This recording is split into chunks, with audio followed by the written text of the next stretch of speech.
found a place. All right, you filming? Yeah.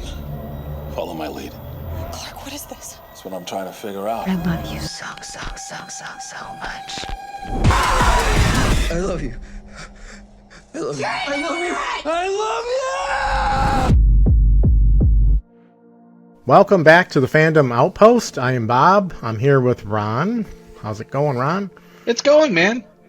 We have a Fright Night for Real episode, which we're going to touch on Backrooms and Obsession, two of the breakout horror movies of this summer. So we both finally caught up with them, and we thought we'll jump on and talk about it and have a reaction video, discuss it, kind of compare notes, and have a little fun with it, right? Yeah, man. So I guess we'll start with Obsession was something I saw a little while ago, and I know you're more recent with it, but sure. I'm glad you had the reaction because you texted me and like, we got to talk about this. I texted you right when the credits started rolling. I was like, oh my god, we got to talk about this. I had full intention of seeing it right away because Curry Barker, his YouTube channel, he comes from such a comedy background, but when he leans into the scary, it can be really scary. And he's had a bunch of fun little shorts over the years, and just to watch this meteoric rise. I mean, he wrote this, I think it was shot in like 18 or 20 days, and of course this $750,000 budget, which is now well north of 200 million, and it's just an incredible I just somebody of his caliber, I just love watching along with Backrooms, this kind of current crop of YouTube filmmakers really showing shaking up the industry and showing Hollywood that there's a lot of talent out there, and this what they can bring to the table is very refreshing, and Obsession is very much like that. It's that original content, I think, that is really drawing people to the theater. Absolutely. And, I think it hits a nerve with it's a generational thing also, I think. I think there's a generation that's kind of latching on to this, which is really cool to see. I had the similar experience when I was that age. With certain horror movies, you kind of see them speaking to you in your daily life and what's going on, and it kind of resonates, I thought. So sure, I could see that being a big deal with people in that age group and market for that. Both these movies, it's very fun to see so many inspirations. You can glom onto a lot of Creep Show, Tales from the Crypt style, Treehouse of Horror with The Simpsons with the monkey's paw. It's got a lot of classic traditional tropes, but it does it in such a refreshing and unique way that I think caught a lot of people off guard, and it's definitely connecting with horror audiences. And Curry Barker, for being so young and so relatively new, with this being his first feature, is a very good director. And I think if any one of the talent wasn't giving it 120%, this movie may not have worked. But his cast is incredible. Yeah. The young lady, Indy Navarrete, I'm not saying her name right, but Navarrete, yeah, she is a tour de force. So yeah, talk about a breakout star. Yeah, I cannot wait to see where her career goes from here. But they all they all bring it. They all support her incredible and unique range that she brings to this. It's a very haunting story, and I don't know how far you want to go into the spoilers, but your protagonist is the bad guy, and it's very interesting to follow somebody who's just so selfish and does all these things without considering. And this whole friend group, really, like this poor girl doesn't really have any friends because everyone in this group is kind of out for themselves. Very selfish. Not Sarah, the friend Sarah, I thought was such a tragic and great. She really had looked out for him, but I don't know, just nobody really. There's a lot of selfish people when you throw wishes into the mix. It's very interesting what happens, but yeah, very, very good movie. I just was really shook by it. I just thought the choices, the lingering shots, both this and Backroom lean into these big, wide The aspect ratio of Obsession Yeah. is really unique. It's a 3:2 kind of a, not quite IMAX, but like a more 4:3.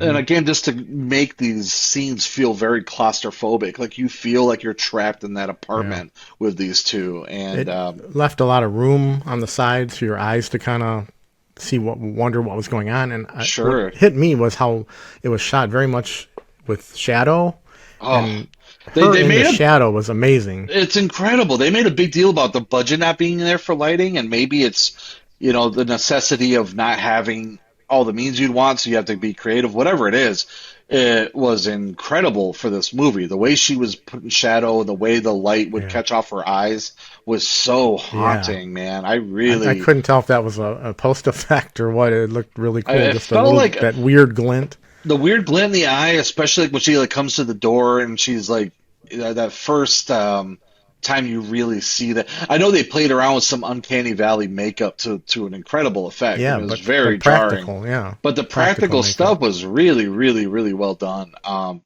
Just my God, two and a half weeks of shooting, and they had this thing done. Yeah. I can't believe it. Yeah, we'll touch on spoilers. So if you're a viewer and watching this, you may want to, if you haven't seen it, maybe Yeah, come back. But we're not going to go through the whole movie, but we'll touch on our favorite parts and react to certain scenes and effects, or how it affected us. So sure. just be warned of that. The shadow, though, her in the shadows really freaked me out, and she did some weird walking bits where she Yeah, walked just the in way an that she unusual would way. skulk through the frame, and I think a lot of it was kind of like almost moving backwards a little bit. Yeah, just this weird kind of, yeah. It She had was a great effective. way of the way her eyes were so detached from her face. Like you really felt like two personalities were kind of fighting for control. And when she would kind of snap back into reality a little bit, it was very breaking, man. It was very tragic seeing what happened to her. It's you lay the groundwork for Bear. The groundwork for Bear is laid right at the beginning when you see how his neglect on, leaving pills out for the cat, which is kind of where I took it, was like, he was so the type Nonchalant, nonchalant or about leaving medication like that so his cat could get into it. Like, right, the fact that it would maybe be in a position where the lid was off and the cat could get into medicine like that.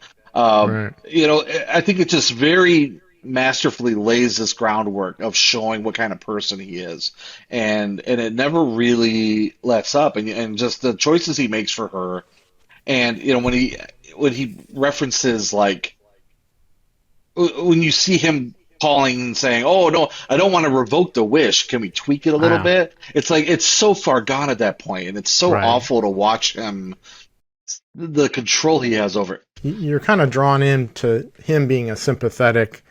He can't get the girl he wants, and you kind of feel for him at the beginning, and then you slowly turn into like thinking Absolutely. he's not such a good guy. No, I mean it's a testament to Michael Johnston and his performance, because you want to root for him. He starts off as this underdog. I think starting the movie in the diner the way they did was a very Right.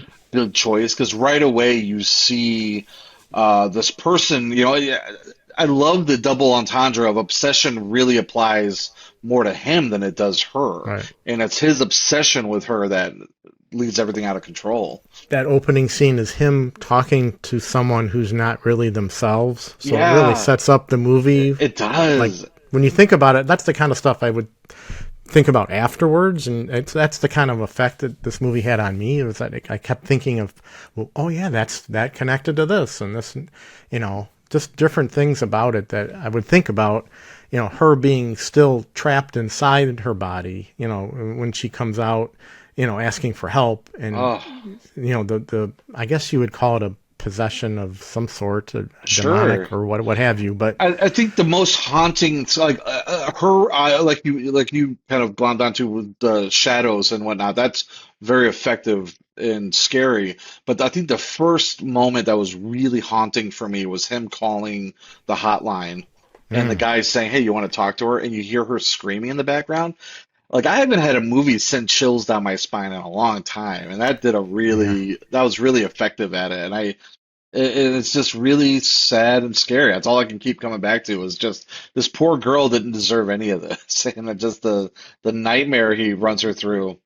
It is a nightmare, a tragic nightmare. It's it's not the typical horror, I guess, where it's like, there's maybe one huge jump scare. I remember this young guy was sitting next to me, and he let out a, oh my God, he did one of those. Was that the car scene? The car scene, man. The car scene really got me. That caught me completely off guard.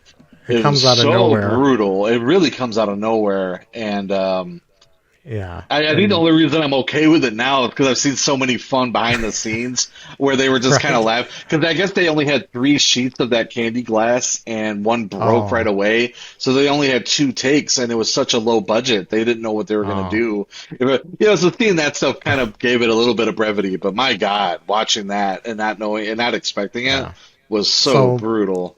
That was kind of the big scare, I guess. But most of the movie is making you feel unsettled, and that really did an effective job with the Hansel and Gretel monologue was very bone chilling. It kind of went off the rails, but it's a lot of layers to that too. I mean, I think she's kind of talking about their story in that little short story. It's a brilliant little piece of writing. I know Curry, his father is I don't know if he's a screenwriter or a writer of some sort, but he wrote that monologue for the movie. Mm-hmm. But the nuance she gave to it, the little accents she did were outstanding. It was so cringe, I guess you'd call it, because it was just they're all at this party and she's reading this, or reciting this off the wall interpretation of Hansel and Gretel, and it's intense, man. It's intense. Yeah, I mean, it really hit on quite a few cylinders, I guess. It really. Well, I like the fact that it's not like a devil or like an evil genie or your wishes can be manipulated. No, I think it's very this what you bring to the wish, what you bring to it. I think there's no way to really word something like that. I mean, what he asked for was pretty horrible, but I think. It's based on what you ask it to do. I like the idea of it being this non-entity choice that kind of starts the movie going. I mentioned a demonic possession, but it just for lack of other words, because you can interpret it. Well, yeah, that's the thing. I mean, it does go that way because of the. I mean, whatever's happening to her is definitely horrific and out of this world. But I love the cosmic horror nature of it. Like, you really have no idea, and you can bring in your own. The ambiguity of it is genius. That's why I love about this script. And I've heard he wants to do some type of television show based on this, and I think that could be a really unique potential for like an anthology style thing with the One Wish Willows, and I hope to see it. I looked up some of his upcoming stuff, and there's a project called Anything But Ghosts. They already finished shooting that, so that's going to be cool. Bryce Dallas Howard and Aaron Paul, is that right? It's in the same universe as Obsession. It's 2 ghost hunters that are like false ghost hunters, and then they scam people, but then they find out, or they encounter something real. That could be really cool. So it sounds pretty cool. What's your take on being offered Texas Chainsaw Massacre? Yeah, I was just going to mention that. I mean, that movie's pretty much, you don't want it to be messed with, but if anyone's going to take a crack at it, I mean, I would say give them a shot. 100%. There's been so many misfires. There was that Netflix movie a couple of years ago that was so bad. So I'm at this point, I'm like, hey man, give it to him. I mean, I'd like to see what he brings to it. I think I mentioned it earlier, but his background in comedy, I think, lends to the horror so well. I think he innately understands timing, and I think can explore that world in a very unique way. So I wanted to see what this guy has, to surprise us coming up. I cannot wait to see more from him. Yeah. No, me too. I mean, like we talked about before we jumped on here, how these horror movies have been kind of coming up out of nowhere for the last few years. I mean, Weapons was another surprise recently that, people either love it or hate it, but if you love it, you really love it because it has some effective lore to it. For a while, that's it felt creepy. like we were kind of stuck in this rut of just everything was found footage and Paranormal Activity 27 came out, So Yeah, it's nice to Scream. Yeah, see. And the last Scream, I did not like that at all. And I'm a very open to. I've enjoyed most of those movies, but that yeah, one was such a off the mark attempt at what made those movies special. So it's yeah, nice to see stuff like Weapons and even Long Legs. I thought yeah. was pretty unique. It's Nicolas Cage being Nicolas Cage, but it was a Right. very Hmm. interesting. That movie did some stuff that I thought was really cool and bold. So Yeah. good time for So horror, man. I love it. yeah. So I guess we'll move on to our second part of this episode. Would be talking about Backrooms, which we both recently watched, and Yes. this kind of was in the Skinamarink arena of not real accessible, I guess, as much as Obsession. But Sure. you could still, if you look deep enough or look into it enough, you can get out of it what you want. I guess is that a way to look I at like it? that because it definitely plays on your imagination. And I think it's a very unique property in that you've got an entire audience who followed Kane's YouTube channel and the hours and hours of backstory and kind of built-in lore. But a majority of the audience was not familiar with that. They're going into this blind. And I love that it can play off of both. And I think that's the genius of this one is how well it can balance that. It's not alienating an audience who has no idea. It's very weird, but I like the idea of somebody leaving the theater and going, "What the hell what did I just watch?" Right. And they have all these channels they can explore and get into it, and I think that's really fun. So I mean, I mentioned Skinamarink because that was the most inaccessible. I'm not sure how to say it, yeah, I but don't know. that was a tough one to get through to like I put like the together like what's idea of going it. on. I couldn't I love all recommend the it. ideas of these, right? Same, yeah. I love the swings at it. Yeah, exactly. I think it's just that nature of establishing an atmosphere. I think the more you let it work, the better, the more effective it is, if that makes sense. Like, if you're watching that while you're making dinner, I don't think it's going to be effective. Right. But if you can turn out the lights and kind of get into that world, Yeah.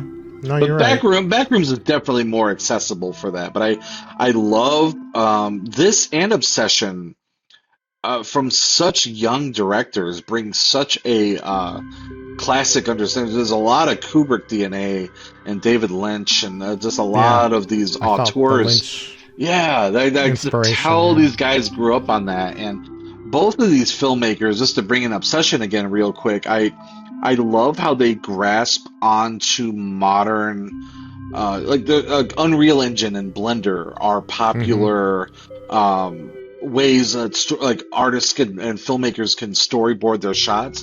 And these movies were so meticulously blocked out. Like with Curry on Obsession, they went in and they photo scanned their sets. Like they knew where they were going to be and took enough video and photo reference that they built the sets in Unreal Engine and were able to block out their shots. So when Oh it comes wow. time to shoot and edit, they're not wasting time. They know, oh, this shot is 17 seconds and this works. Now let's move on to that.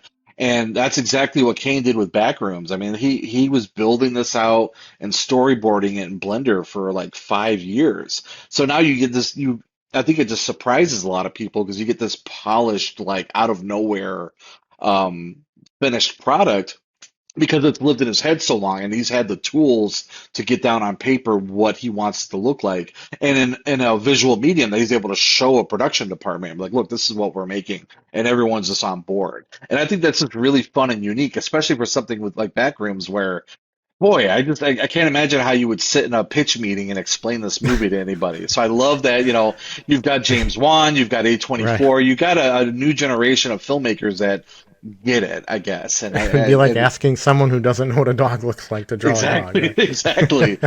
But These filmmakers, though, they are coming from an established base, I guess, like you mentioned, YouTube, and yeah, that is what kind of makes them a little bit more unique is that they have this base that's been built up online and drawing attention, right? They're inexperienced, but I mean, Kane's been doing this since he was 14, 13 years old, Right. you know, so every day is practice. And I just It's think, like I film think it school shows. Yeah, film school through 101 YouTube. through YouTube. Yeah.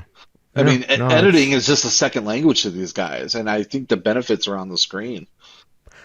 So before we get into a little bit of Backrooms, just an overview of it as far as the web series from Backrooms online, right, on YouTube.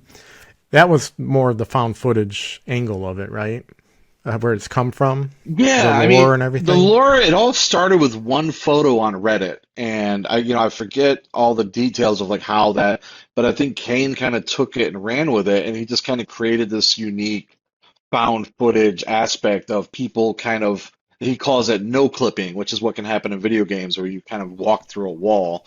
And that's that kind of the introduction to the world of the back rooms and this kind of uh, connected other place. And, you know, no one really knows what it is. And I think that's fun in that sense, is that the viewer can kind of put their own, maybe it's purgatory, maybe it's an AI, maybe it's another Yeah. dimension. And I love that that's open to interpretation. That was the feeling I got watching Backrooms, was that it was almost like a POV video game type thing where you would walk into a room and encounter this, and then Yeah. walk into it and encounter that. And then it was like, you're trying to put together, like, what does this mean? What are these shoes that are half into the floor mean? And what? So I respect the movie for not doing like I were there really, you've seen it more recently than me, but were there a lot of jump scares? It's not really that kind of a Not movie. really. It's not, It lets not really. you know, you It's more kind of of, a atmosphere thing, the right? the choice of lenses I think was so smart because it lets you really soak in every new angle. And I love, you know, when Clark's exploring and you see this like cardboard cutout of a caveman, and it's like, I'm sure there's an All the explanation, but you know, different, the language, the the foreign languages languages that they're playing. Yeah. speaking, and yeah, and it's just it's It very is.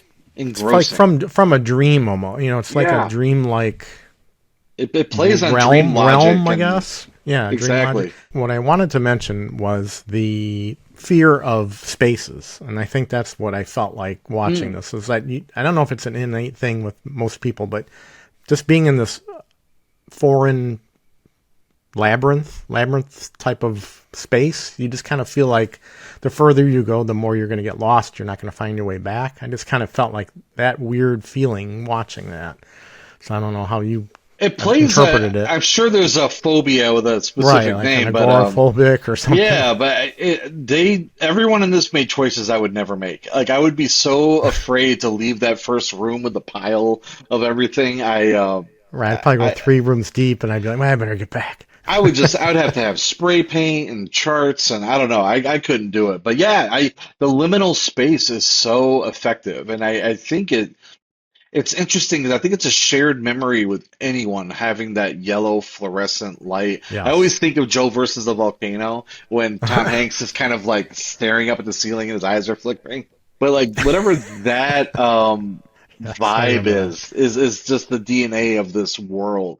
And I think everyone's been in like a weird building that feels off. And I love that that's a shared enough experience that everyone can kind of bring Mm-hmm. their interpretation to you know, a scenario like this. It's creepy. The idea of no clipping is creepy. Like that there could be a space in your wall that you can like go through is Yeah, very that was kind of the Twilight Zone aspect yeah, of I it. like that thought a it was lot. like it kind of broke that reality in some way. The mentioning the back rooms, and then there would be scenes when they would go out, you know, show outside or into the psychiatrist's office, and you would kind of get this breather, like you're out of that, you know, the furniture store where Sure. our main star, our first main star, I guess, Right. Clark works. And he's the one that encounters the space, and he has some trauma that he expresses through with his counseling session with his psychiatrist, Mary, I believe. Mary, yeah. Yeah, and then you come to find out through some flashbacks that she's dealing with some childhood trauma too. We'll get to her after, but Yeah. with Clark, with that dialogue. That was kind of like, it kind of played a little different than the backroom exploration part, right? It was kind of like more of a expository, telling you more about a narrative of them. That Yeah, I think you would, as a viewer, you would want to like either felt more like you knew that character. I think that's what they were trying to do there, right? I think so. Clark's very interesting. Is you take somebody who it starts to peel back the layers of how broken he is and how dealing with a broken marriage and the anger issues that are kind of under the surface that we just slowly start to get. Yeah. He's a very likable character, I Again, think. you're rooting for You're him rooting too, right? for him. And him being an architect brings a lot to it that I think is fun because him being an architect or somebody who wanted to be more successful in that world, I think it works showing how intrigued he is by that world because everything he knows about designing a building or a space is completely broken. I mean, nothing in that backrooms makes sense. So, for me, that explained his obsession with it. And then you've got this relationship with his therapist that, you know, he becomes obsessed with finding evidence, I guess, to prove it. It was Prove kind it, of what I right? got from that. So. Yeah. Yeah, and then that brings her into the story almost as a secondary lead, I guess. Once Clark kind of runs his story through, Yeah. we take on Mary now, and then Mary kind of runs us through the rest of the third act, I guess, right? And it's her kind of dealing with what's going on in the back rooms. It's very Alice in Wonderland, but it's fun because she's got almost probably more skeletons in the closet than Clark does. So it really is like I wonder how much of this is her story or not, and Yeah, but just establishing the troubled childhood she had, and the fear of even being able to look out a window and the upbringing that she had, and I think a lot of that angst fuels like where you follow her and her story with this, but it was very creepy. I mean, that's the most David Lynchian part. I guess the movie really ramps it up for me when Clark goes into like the Christmas tree room. yeah, And like it does that was probably the most effective scare for me. And then her waking up after being knocked out by Clark. and a That very whole Texas Chainsaw oh type yeah, of very that whole tied exchange to a is chair. very Yeah, very haunting. And I you don't like know where it's gonna go. did you read who Pirate? I kind of picked up on it, but I wasn't sure. But did you know who played Pirate Clark? Mm-mm. I think he's like a 7'2" athlete Wow. or bad, but he was the alien in Romulus, like Oh, the wow. Yeah, practical at the end, and he's been yeah. in a That couple that other tall things guy. too. Yeah, Yeah, Robert Bobkowski, I think. I'm not saying yeah. that right, He was but yeah, but it just super he effective was in super Romulus. effective in that too. And Romulus, oh my God, that was probably the best part. He was very creepy. Right. Yeah, he Um, was really creepy. but I love the build up with her and the chase that ensues with her and Pirate Clark. There was that, and I don't know how far we were going in spoilers. I think I kind of was past that anyway. Well, But right. Pirate Clark is kind of, all this is kind of like the manifestations of their what the backrooms kind of draws from people that come in contact with it, I yeah, guess. And that's why you're seeing all these items that are distorted and in this weird dreamlike world realm, I guess it's yeah, just to what it have is. remembered memories of anyone who came in contact with it. I mean, So their rooms and faces are all distorted or so unique. just weird looking, and it's kind of what you bring into it, but you're confronting this. It's yeah, there's a lot you could really think about Yeah. as far as what's going on in there. That's my And favorite thing about both these movies is like you can like you said before, like it stays with you for days. Like there's so many different ways to interpret it and think about it. I don't think anyone's got a wrong answer, especially with the back rooms and like what your yeah, interpretation of that can be. I mean, that's the whole subplot of those scientists and what they study. I mean, those I love the right, whole idea of there's a guy who's just combing through the security camera footage and trying to understand. I love how haunting his dialogue is about, oh, this goes on forever. Like we're nowhere yeah. near finding the end of this. And I thought the ending was effective. Well, which is my question for you. I don't know if you want to go into it with any spoilers, but I thought I liked the way the movie kind of wrapped it wrapped everything up with a bow on it. Does the added footage I've not seen, but you've seen a screening where they've added about 15 minutes. Yeah, the came out the Everything Must Go version, I believe it's Yeah, called. yeah. And it's because they encounter these sign. It's post credits, like at the very end after the A24 logo, and Oh, okay. it's basically found footage of the three fellas in the hazmat suits. I believe they might be the same at the beginning of the movie. Sure. I'm not sure. Maybe not. But anyway, they very similar, and same thing where they're exploring around and they encounter these signs that are embedded in the floor. So it's very they're very analytical, scientifically trying to determine what the material's made of, and how it's scientifically into the floor. It's very nuts and bolts of what they're doing. And it's all found footage looking, VHS. So there's quite a bit of that. It's, them exploring these everything must go signs that are like one's big, one's small. They keep getting smaller.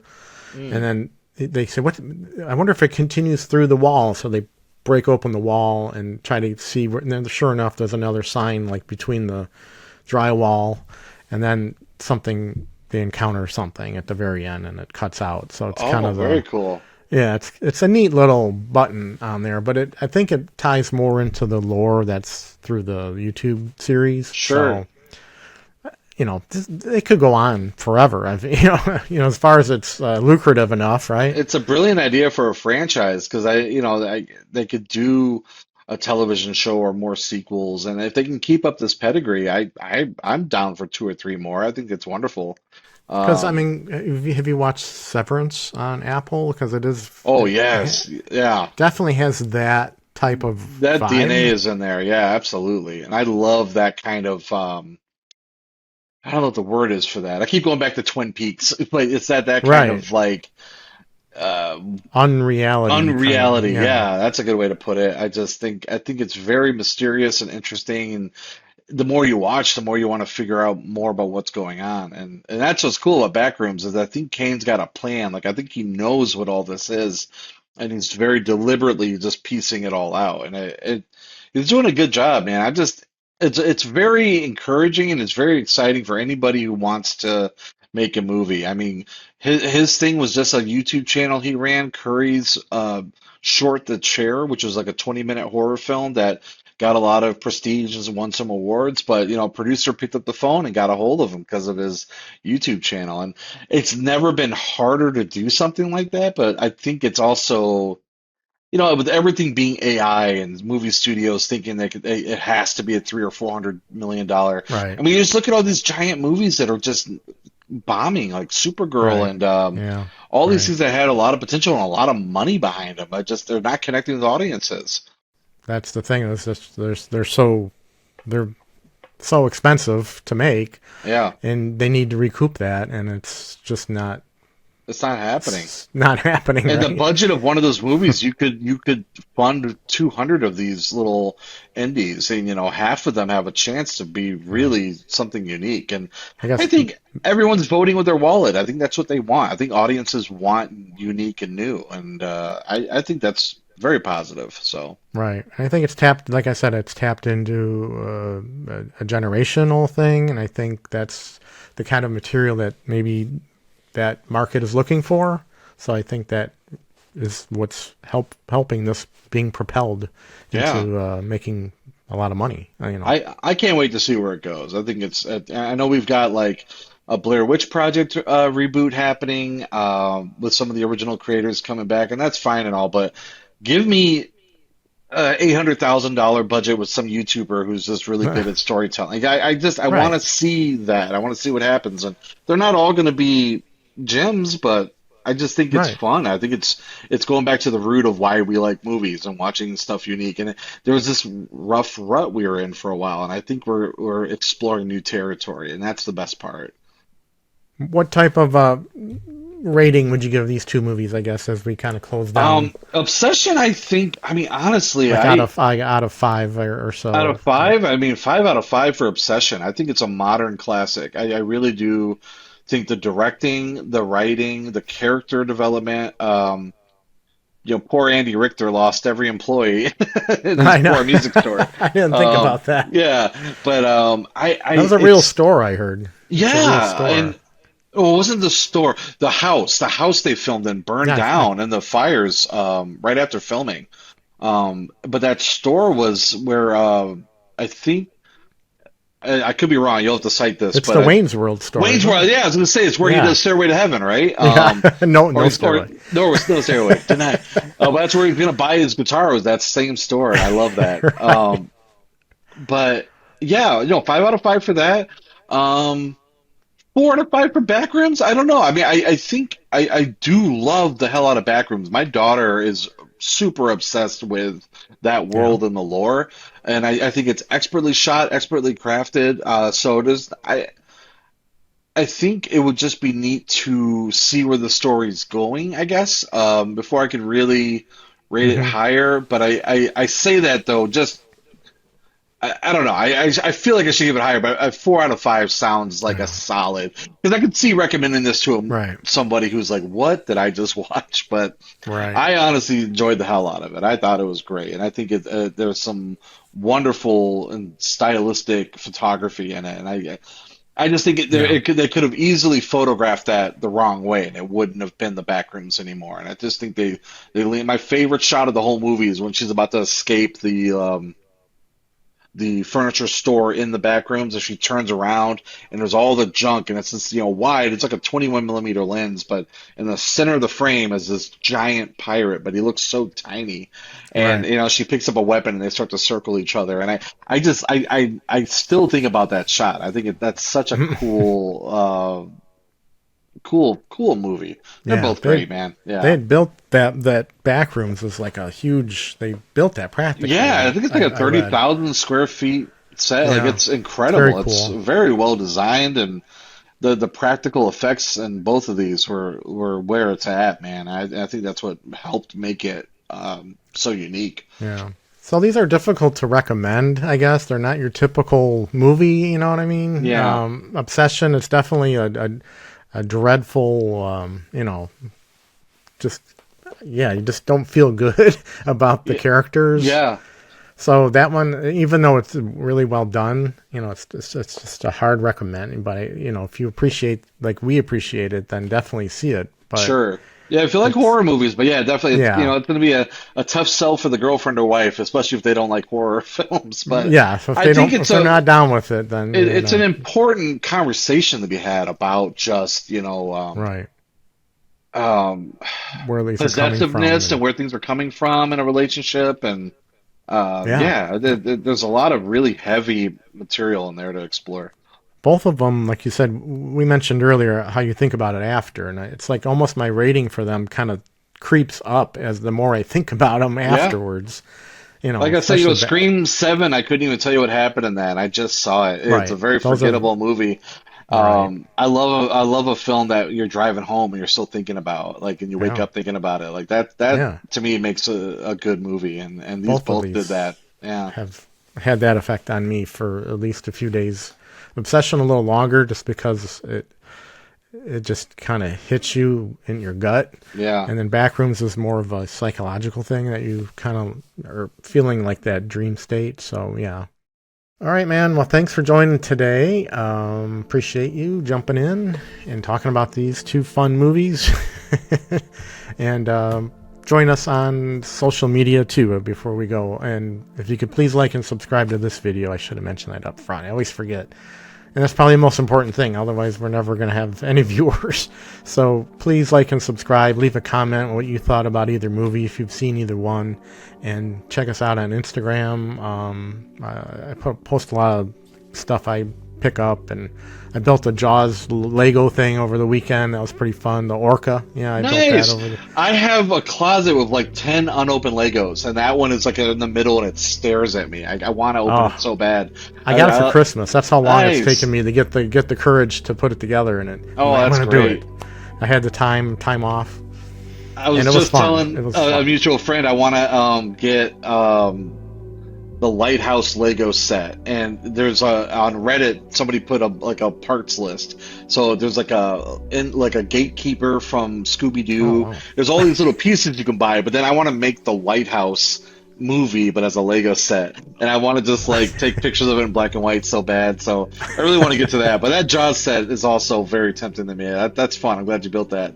Yeah, that was fun. So check that out. My progress on that, and I'm almost done with it. So Good. With that, I guess we'll say see you next time on the Fandom Outpost. I'm Bob, I'm Ron. and we'll see you next time. Thanks for watching.